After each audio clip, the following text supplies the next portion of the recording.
నమస్తే అండి. ఈరోజు మనం చిక్కుడుకాయ టమాటా కూర చేసుకుందామండి.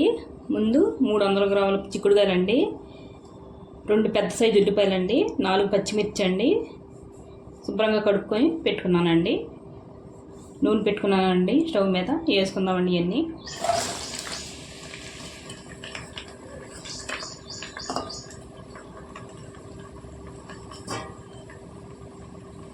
ఉప్పు పసుపు వేసుకుందామండి.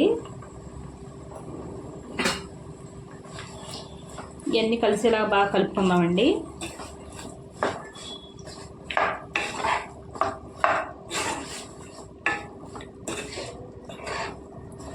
బాగా నూనెలో మగ్గ పెట్టుకోవాలండి. బాగా నూనెలో ఉడికితే చాలా బాగుంటుందండి కర్రీ.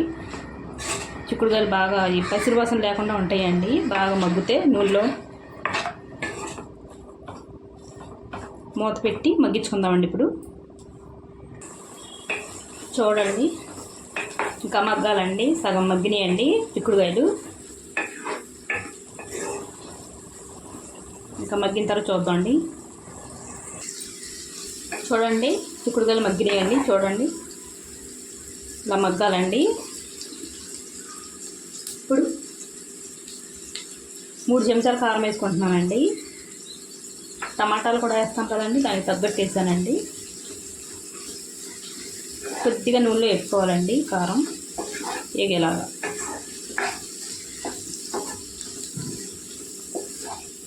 ఇప్పుడు టమాటాలు బాగుంటలేదండి. దేశవాళీ టమాటాలు అయితే చాలా టేస్టీగా ఉంటుందండి ఈ కూర.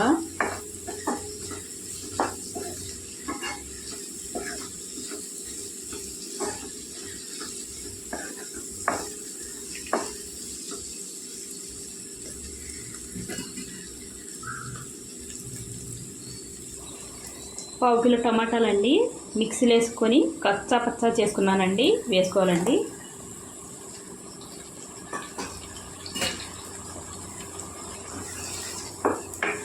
ఇవన్నీ మొత్తంగా కలుపుకోవాలండి. ఇలాగ వేయకపోతే మగ్గట్లేదండి టమాటా, దాని గురించి నేను మిక్సీలో వేసుకుంటున్నాను.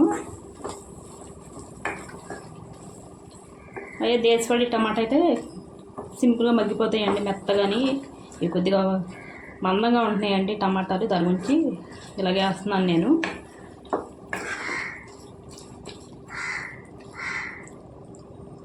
ఇది ఉడకనిద్దామండి. ఇప్పుడు టమాటాలు ఒక 10 నిమిషాలు ఉడకాలండి. చూడండి, టమాటాలు మగ్గిపోయినాయండి బాగాని మెత్తగా. నీళ్ళు వేసుకోవాలండి. గ్లాసు పావు వేసుకున్నానండి నేను నీళ్ళు. బాగా ఉడకాలి కదండి. బాగా ఉడికితే ఈ పసిరి వాసనకి ఉండదండి.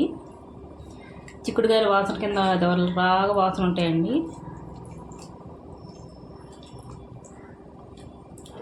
బాగా కలుపుకొని మూత పెట్టి వండుకుందామండి.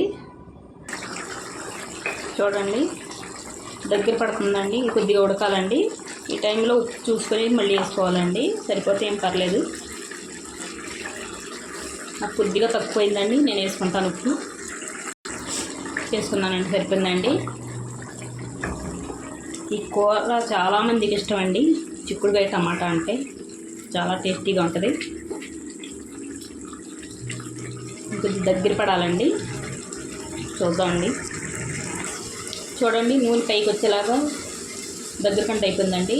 ఇలా వండుకోవాలండి. చాలా టేస్టీగా ఉంటుందండి. ఒకసారి మీరు ట్రై చేయండి. నచ్చితే లైక్, షేర్, సబ్స్క్రైబ్ చేసుకోండి.